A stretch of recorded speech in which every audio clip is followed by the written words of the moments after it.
You're not alone. The crisis no project manager rarely talks about until now.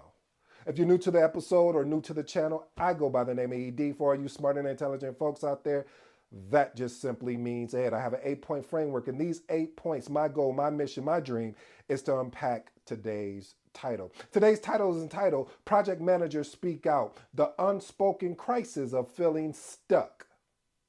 You're not alone. There it was, August 30th, 2014. I'm excited because I did the work. I prepared and I felt I was over prepared. I sat down to take the certified associate in project management. I was on my way. Finished the tests, got my results back, and they said, you failed. Whew, okay. All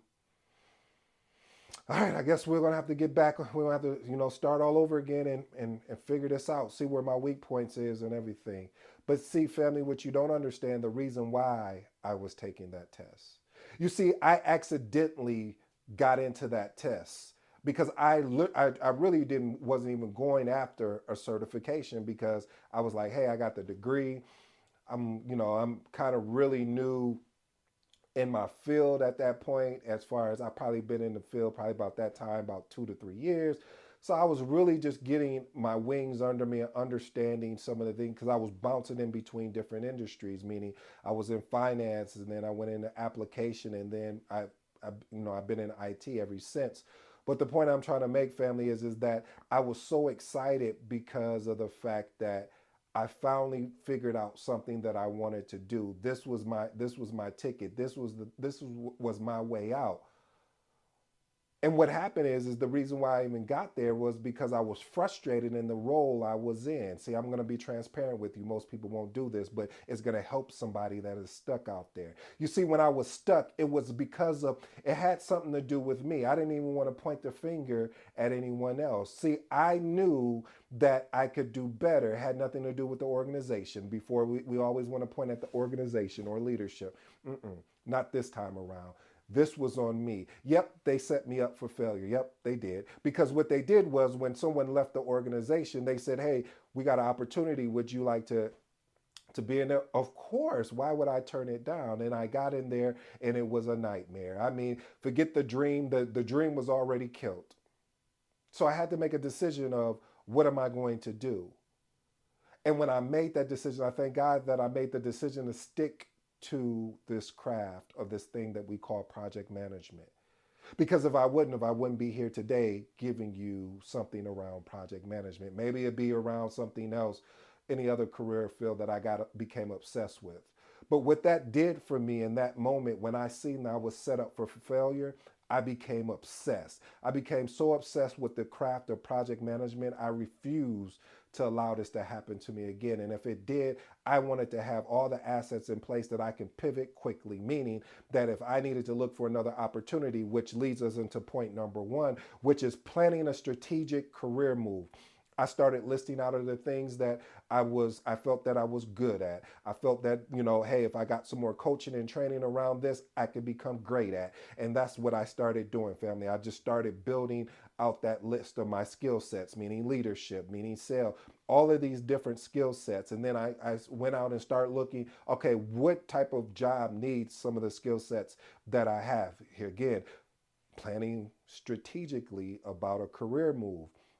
Because most people won't tell you, it's like you're working in a toxic organization, or you're in an organization and in your gut something is off, something is not right, and there's nothing. You've done everything you possibly can do. You've talked with leadership, you talk with your colleagues and peers, and and your colleagues and peers are saying the same thing, but they decided to stay. So now you're caught in between a choice and a decision. Let me tell you why I like that, because the choice is that you continue to get the treatment, continue to deal with what you've been dealing with, but a decision, that hit a little bit different. Reason why that hits a little bit different is because now the decision is like, if I made the decision that I'm going to stay, then I'm going to retool up. I'm going to go ahead and start learning, figure out where my weak spots are, my blind spots, and I'm going to work on those things. Then sticking with point number one, I'm going to start plotting out my career move. If that was my decision that I'm going to move forward as far as retooling myself, then I know I have to be prepared when an opportunity is there, because they always say it's better to be prepared for an opportunity and not have one than have an opportunity and not be prepared. Okay, I'm on fire right now. I hope somebody's feeling what I'm saying. Let's move on to point number two. Point number two: seek both a coach and a mentor. Listen, family, if you, it's nice if you can get both, meaning a coach and a mentor, because these are two different things. I mean, if you find someone like a Phil out there, shout out to you, Phil, that can be a coach and a mentor. See, a coach helps you seek the answers. The mentor kind of gives you the answers. Okay, you don't like that one. Here's the remix. A coach will give you the map. A mentor will be the guide with you in that map. And you need both, because you need to balance off each one of those. So find you a coach or a mentor. Hey, I told you guys earlier, on March 9th, Saturday, March 9th, we will be hosting our first event, and basically through school. So I'm thinking of if I'm going to do a live or just let the family know. But we will have 6 classrooms. Some of them will be free, some of them will be paid. But if you decide to go with a coach or a mentor, you want to pay that coach or mentor, because when you vote with your wallet, you have a better opportunity of sticking with the thing that you decided to stick with. Let's move on to point number three. Point number three: evaluate organizational fit. See, this is another thing, family. We don't look at the organizational fit. Are we a fit for the organization? Forget, is the organization a fit for us? Meaning that, are we providing value to the organization? Or has the organization shifted, which we can't provide value anymore? See, a lot of times we don't want to look at ourselves. I had to look at myself, family. I had to realize that it's not their fault. They provided the opportunity. That's all they were responsible for. How it was going to play out, that was up to me. And because that was up to me, and it wasn't going the way that I knew it should have went, or based off of what I've seen happen with other people, I was like, okay, there has to be a change that happens. So what I recommend, family, is make a list of your core values and compare them to the organizational culture and values. See if they align. If they don't align, then you know what you have to do. You have to make a decision, either to stay or to go. Point number four: at this point in time, family, you're going to want to focus on your physical and mental health. This is going to be key. The reason why is, when I was going through that transition, I'm not even going to lie, I was on the treadmill, I was going for long walks, because I understood that if I got too much in my head, if I focused on all the negativity that was going on, I wouldn't be able to make a clear decision on based off of, not off of feelings, but the facts. Sometimes we can get caught up in our feelings and miss what the facts are. Maybe there's something I can do to save this opportunity, because I really like maybe working with 2 or 3 other people here. So maybe I can save this opportunity. But if I can't, how do I leave out respectfully? All right, point number five: adapt a growth mindset. You knew I was going to have growth mindset in here. Family, listen, I understand that having a growth mindset is challenging, because it's easier to focus on the negative things that are going on around you, inside you, of how you're feeling. But just, I want to challenge you. I want to recommend to you, reflect on your past challenges that you've had, and how did you overcome them? That will give you the courage. That will give you the motivation. That will give you the destination while you're on your journey, to be able to be the success that you were meant to be. So I always recommend, adapt that growth mindset. How did you overcome? It may not even be a similar situation, but you can pull from that, which will give you the courage to walk into this situation and get to the root of what is actually going on. Point number six: networking and industry engagements. As I said, I'm building a community for the family. Well, we are building a community, which I want like-minded people in there. I want us to converse, have conversations like this that we're having today, in which will allow opportunities where someone can say, hey, have you looked at this? Or, hey, won't you do this? Or basically just really giving you, guiding you, because they've already may have already been through it. Because I've been through this before when I felt stuck, and that was the last time I felt stuck in a role, because I knew, when I seen some of the signs, it already alert me and let me know, okay, now we have to make a change. And see, that's another thing, is that wisdom, better known as experience, will teach you these things along in your journey. And sometimes you'll get it right. I'll be honest with you. And it's going to be sometimes you get it wrong. But make sure you look at both of these, right and wrong. Like, what did you do well and what didn't you do well? And when you do that, this gives you an opportunity to really excel. And that's why I recommend to you, again, family, networking and industry engagements. Point number 7, I couldn't have said it any better, is continuously learning and skill development. I call it retooling, making sure that you continually to retool.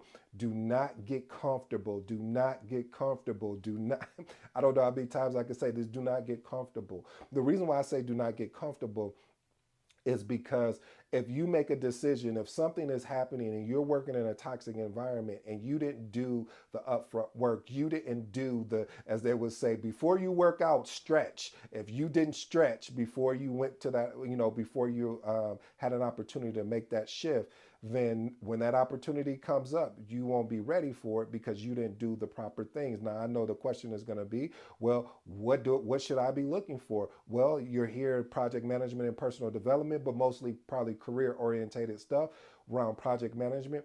Start looking at certifications. What certifications can I get? If I don't have any experience, CAPM. If I do have experience, PMP. If I don't have any experience, CSM, which is Certified Scrum Master. So, family, look at various ways that you can retool, which allow you to be prepared either way.